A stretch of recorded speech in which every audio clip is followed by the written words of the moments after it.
तो बच्चों, मैं डॉक्टर मुकेश शर्मा, मैं 1998 से केमिस्ट्री टीचिंग में हूँ।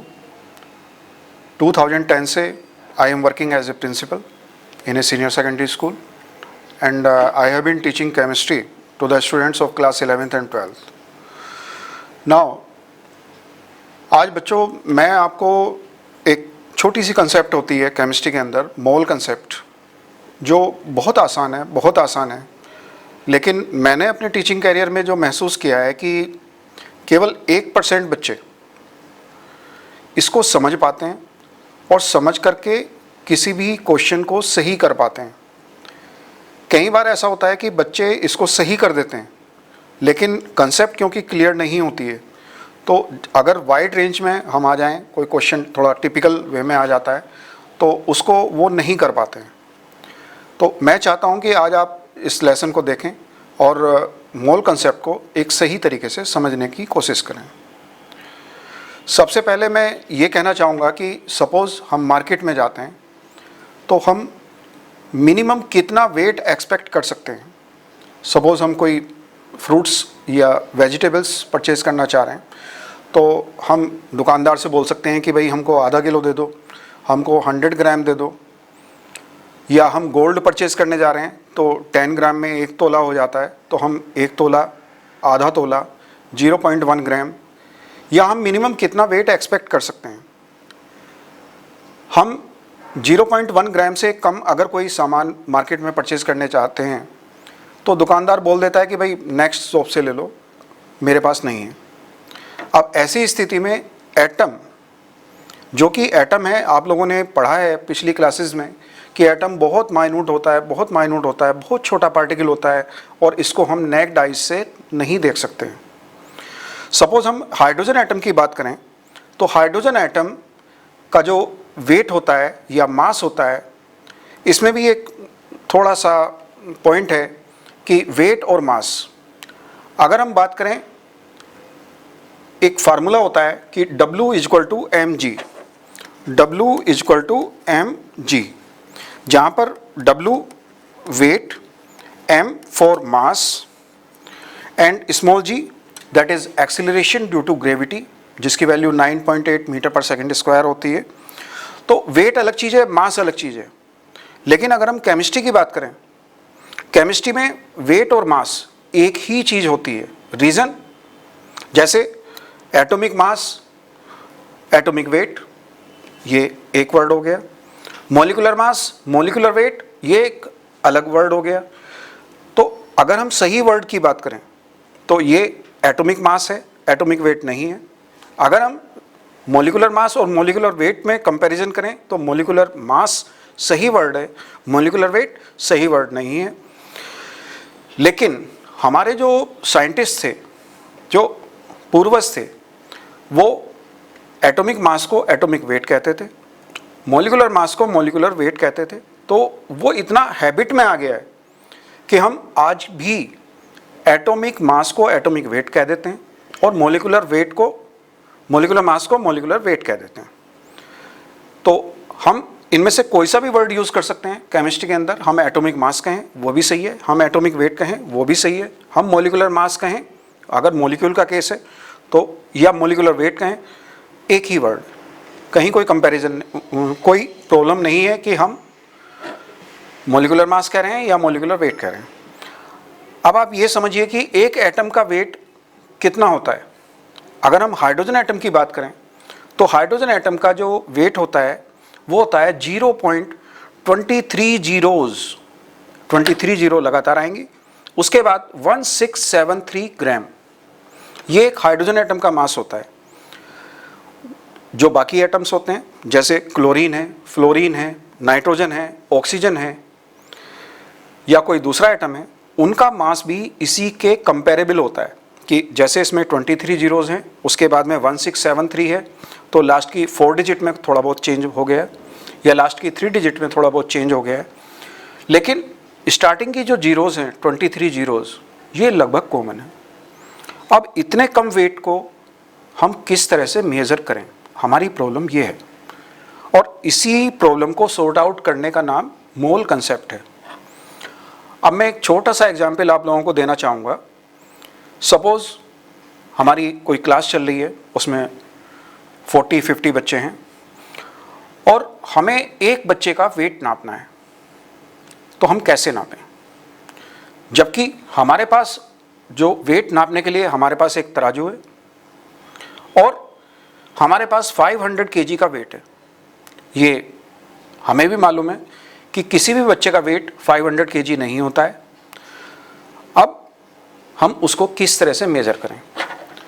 अब बच्चों, इसमें एक छोटा सा ध्यान हमें रखना है कि हम एक्चुअल वेट हम मेज़र नहीं कर सकते हैं, तो कहीं ना कहीं हम कंपैरेबल एक अप्रोक्सीमेट वेट तो हम नाप ही सकते हैं। हम एक बच्चे का वेट नहीं नाप सकते।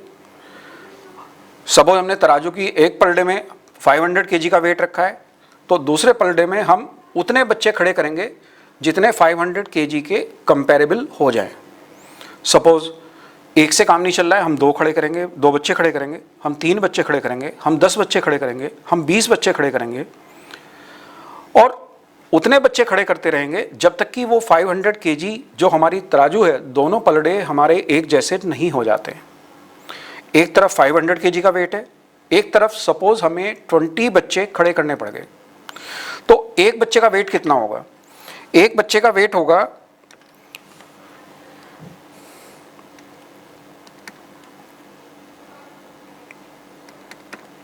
मैम, ये सीट चेंज नहीं हो रही है।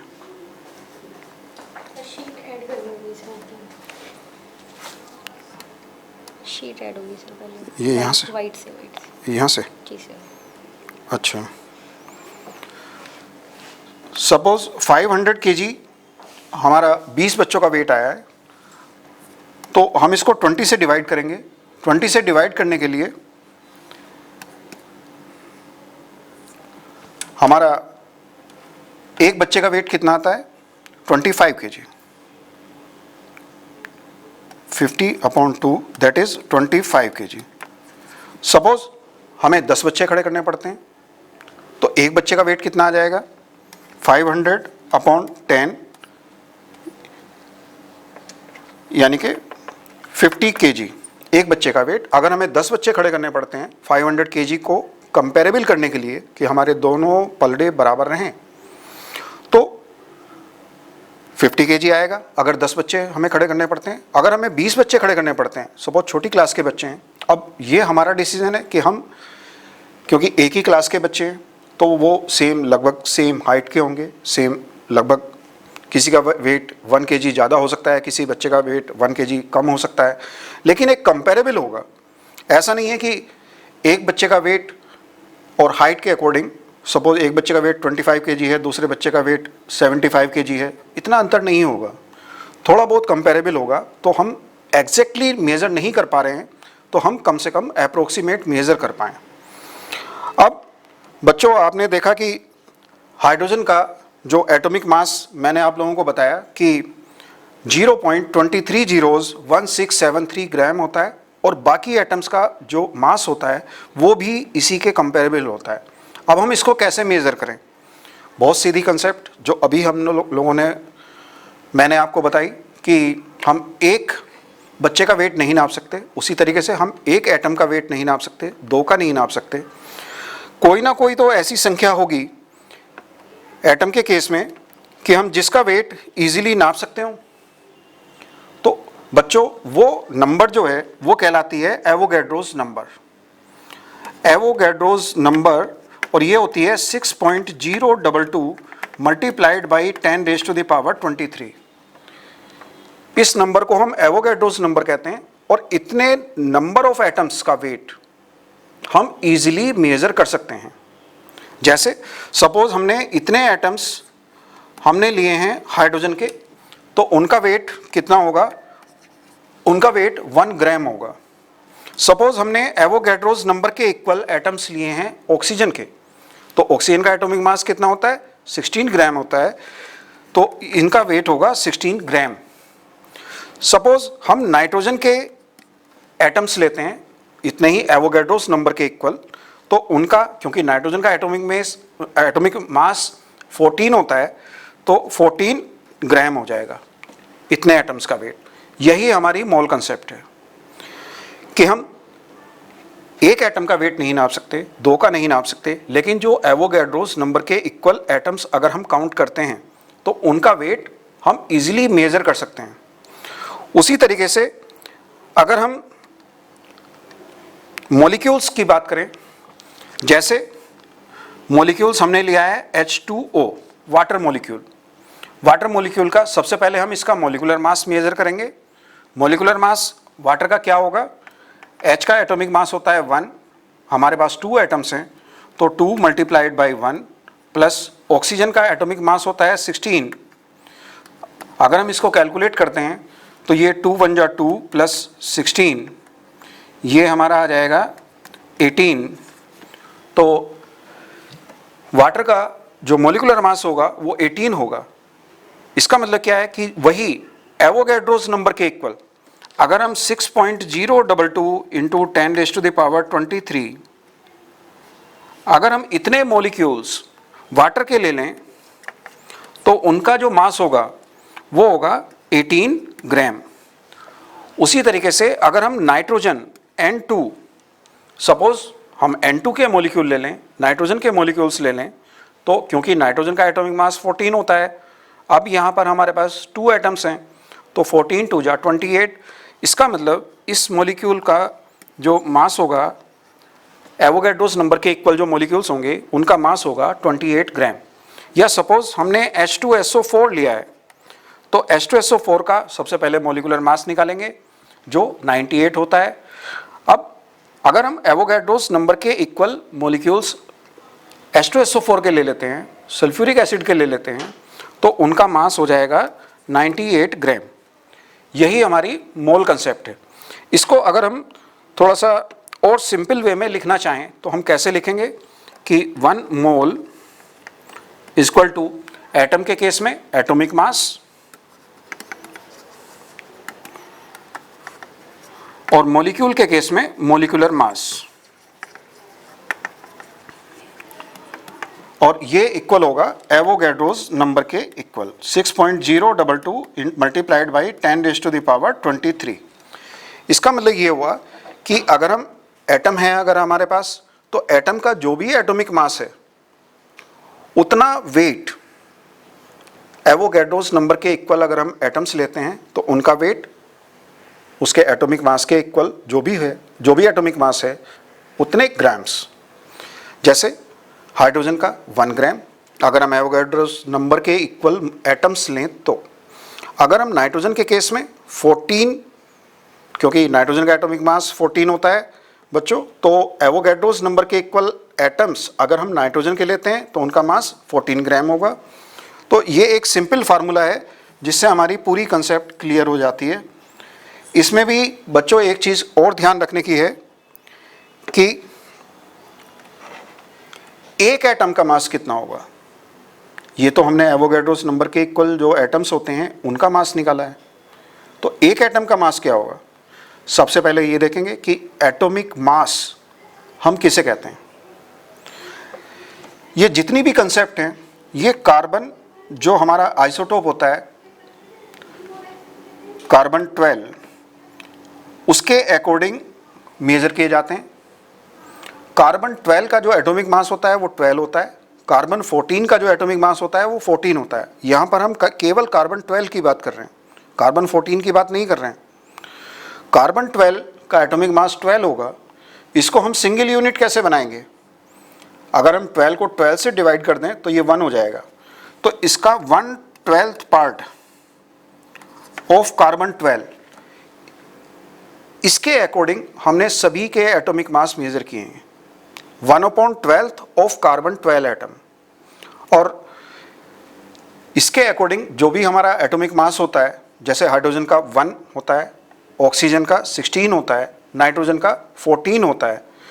तो 1 एटम की जो यूनिट होती है वो होती है एटॉमिक मास यूनिट। आप लोगों ने जूनियर क्लासेस में क्लास 9th में 10th में ये पढ़ा है कि एटम का मास क्योंकि बहुत कम होता है तो उसकी जो यूनिट होती है मास को मेज़र करने की वो होती है एटॉमिक मास यूनिट AMU या सिंपली हम इसे U भी लिख सकते हैं। अब ये क्या होती है?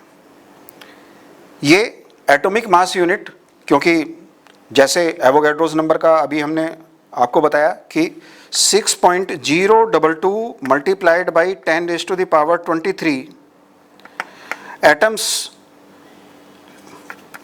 का जो वेट होता है हाइड्रोजन के केस में कितना होता है? 1 ग्राम।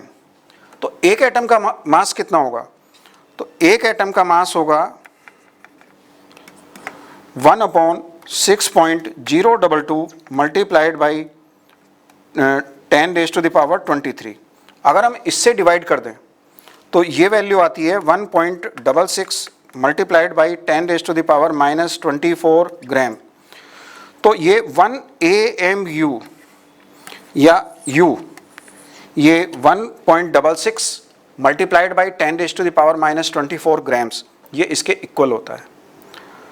तो बच्चों, अब सपोज हमें एक एटम का मास, 1 हाइड्रोजन एटम का मास बताना है, तो हम कैसे बताएंगे? एक हाइड्रोजन एटम का जो मास होता है वो होता है 1 AMU। 1 AMU एक एटम का मास। अगर हम 6.022 मल्टीप्लाइड बाई 10⁻23 एटम्स ले लें, किसके? हाइड्रोजन के, उनका मास होता है 1 ग्राम। एक एटम का मास 1 AMU और एवोगैड्रोस नंबर के इक्वल एटम्स का मास 1 ग्राम। उसी तरीके से मॉलिक्यूल के केस में, कि जैसे सिंपल हम H2O मॉलिक्यूल हमने लिया है, तो H2O मॉलिक्यूल में अगर हम 1 मॉलिक्यूल ले लें H2O का, तो उसका मास होगा 18 AMU। अगर हम एटॉमिक मास यूनिट, अगर हम ये वाली यूनिट यूज करते हैं तो उसका मॉलिक्यूलर मास होगा 18। तो इसलिए एक मॉलिक्यूल का मास होगा 18 AMU। लेकिन अगर हम एवोगैड्रोस नंबर के इक्वल मॉलिक्यूल्स ले लें तो उनका मास कितना होगा?